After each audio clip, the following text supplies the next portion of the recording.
శ్రీగురుభ్యో నమః. శ్రీకృష్ణాయ పరమాత్మనే నమః. భగవద్గీత తెలుసుకుందాం అనే యూట్యూబ్ ఛానల్కు మిమ్మల్ని అందరినీ స్వాగతిస్తున్నాను. ఆ శ్రీకృష్ణ పరమాత్మ ఆశీస్సులు మనందరిపై ఎల్లవేళలా ఉండాలని కోరుకుంటూ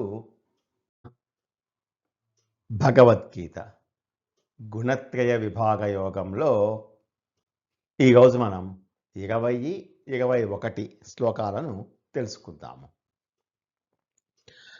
ఇంతకుముందు శ్లోకంలో పనులన్నీ కేవలం 3 గుణాలే చేస్తున్నాయి అని, తాను కేవలం సాక్షిని మాత్రమే అని తెలుసుకోవడమే ముక్తికి మార్గము అని స్వామి చెప్పారు కదా. ఆ విధంగా అహంకారాన్ని వదిలిపెట్టి ఆ 3 గుణాలను దాటేసిన సాధకుడికి దక్కే ఫలితం ఏమిటో ఈ శ్లోకంలో వివరిస్తున్నారు స్వామి. 20వ శ్లోకం. గుణానేతానతీత్యత్రీన్ దేహి దేహ సముద్భవాన్ జన్మ మృత్యుజరా దుఃఖైః విముక్తోమృతమశ్నుతే.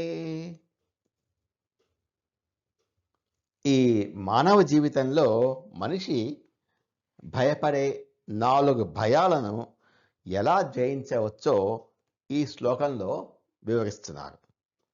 గుణాన్ ఏతాన్ అతీత్యత్రీన్. ఈ 3 గుణాలను దాటిపోవటం, పాపపుణ్యాలకు కారణమైన తమో రజో గుణాలనే కాదు, అంటే సత్వగుణం మంచి గుణమే కదా, సత్వగుణంలో ఉండొచ్చు అని అనుకుంటారేమో. ఈ సత్వగుణం కూడా ఉండకూడదు.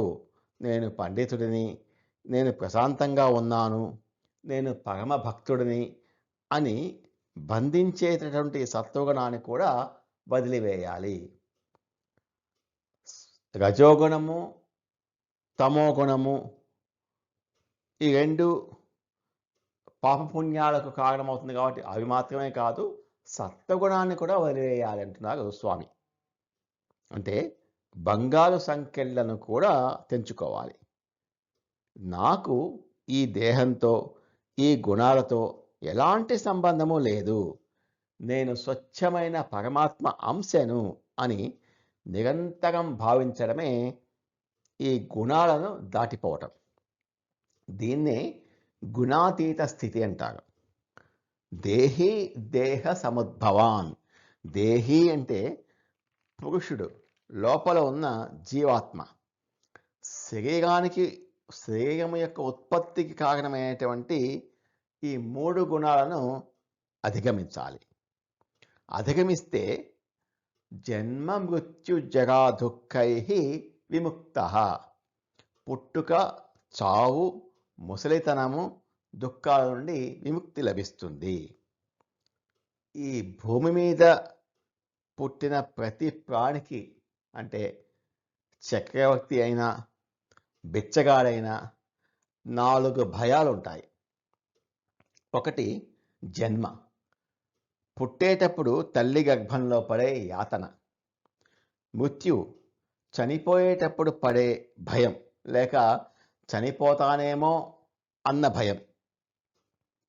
జర అంటే శరీరానికి సహకరించని ముసలితనం. ముసలితనంలో శరీరం సహకరించకపోతే ఎలా అనే భయం. మరియు వ్యాధుల వల్ల కలిగే దుఃఖము లేక భయము. ఈ 4 ఎవరికి వస్తాయి? దేహానికి, శరీరానికి వస్తాయి. ఎప్పుడైతే మనిషి నేను దేహాన్ని కాను, I am not this body అని గుణాలను దాటేస్తాడో అప్పుడు ఈ 4 భయాలు అతన్ని ఏమీ చేయలేవు.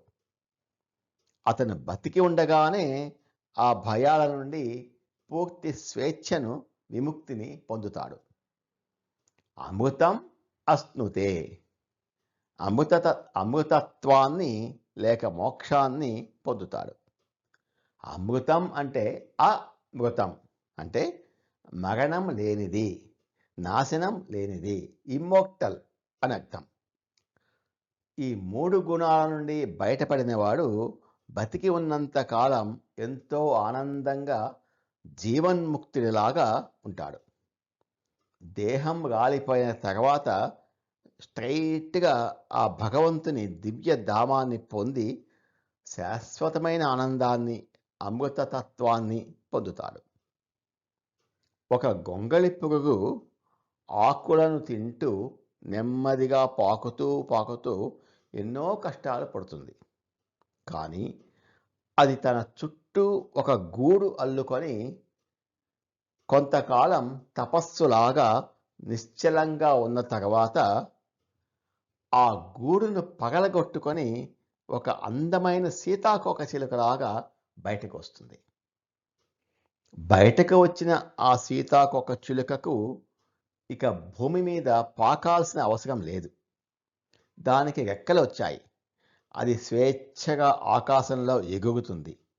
అలాగే అహంకారము, కోరికలు, బద్ధకం అనే ఈ 3 గుణాల గూడులో చిక్కుకున్న మనిషి గొంగళి పురుగులాగా ఎప్పుడైతే జ్ఞానంతో ఆ గూడును పగలగొట్టుకుంటాడో అప్పుడు అతను ఆత్మజ్ఞానం అనే రెక్కలతో స్వేచ్ఛగా ఆకాశంలోకి, అమృతత్వంలోకి ఎగిరిపోతాడు. బంధించే గుణాలను దాటిపోవడమే అసలైన విజయం. అలా దాటిన వారికి చావు పట్ల భయం కానీ, బతకాలన్న విపరీతమైన ఆశ కానీ ఉండవు.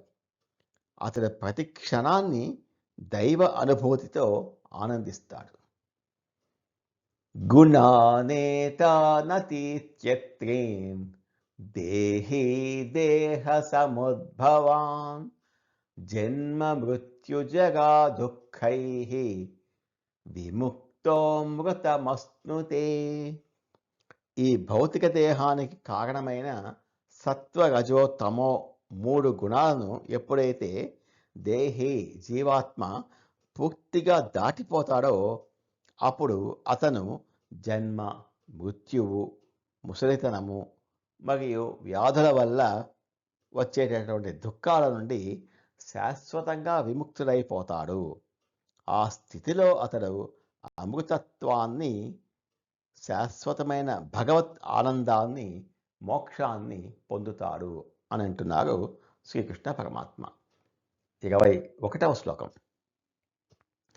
ఈ 3 గుణాలు దాటిపోయిన వాడు జనన మరణాల నుండి విముక్తి పొంది అమృతత్వాన్ని పొందుతాడు అని స్వామి చెప్పగానే అర్జునుడికి మరియు మనందరికీ కూడా ఒక సందేహం వస్తుంది. అసలు ఆ గుణాతీతుడిని ఎలా గుర్తుపట్టాలి? అతను ఎలా ప్రవర్తిస్తాడు? ఆ స్థితికి ఎలా వెళ్ళాలి? ఆ సందేహాలను అడుగుతున్నాడు అర్జునుడు ఈ శ్లోకంలో. 21వ శ్లోకం. అర్జున ఉవాచ క్లైర్లింగైస్త్రీన్ గుణానేతాన్ అతీతో భవతి ప్రభో కిమాచార కథం చైతాన్ త్రీన్ గుణానతివర్తతే. కైః లింగైః త్రీన్ గుణాన్ ఏతాన్ అతీతః భవతి ప్రభో. ఓ ప్రభు, ఈ 3 గుణాలను అధిగమించిన పురుషుడు ఏ ఏ లక్షణములతో ఉంటాడు? లింగము అంటే లక్షణము అని. ఒక వ్యక్తి ఈ 3 గుణాల వల నుండి బయటపడ్డాడు అని నేను ఎలా గుర్తుపట్టాలి? అతని ముఖంలో ఏమైనా ప్రత్యేకమైన వెలుగు ఉంటుందా? ఎలా నిర్ధారించుకోవాలి అని మొదటి ప్రశ్న అడిగాడు. కిమాచారః, అతని ప్రవర్తన ఎలా ఉంటుంది? గుణాలను వదిలివేసిన వ్యక్తి అడవుల్లోకి వెళ్ళిపోయి కళ్ళు మూసుకుని కూర్చుంటాడా?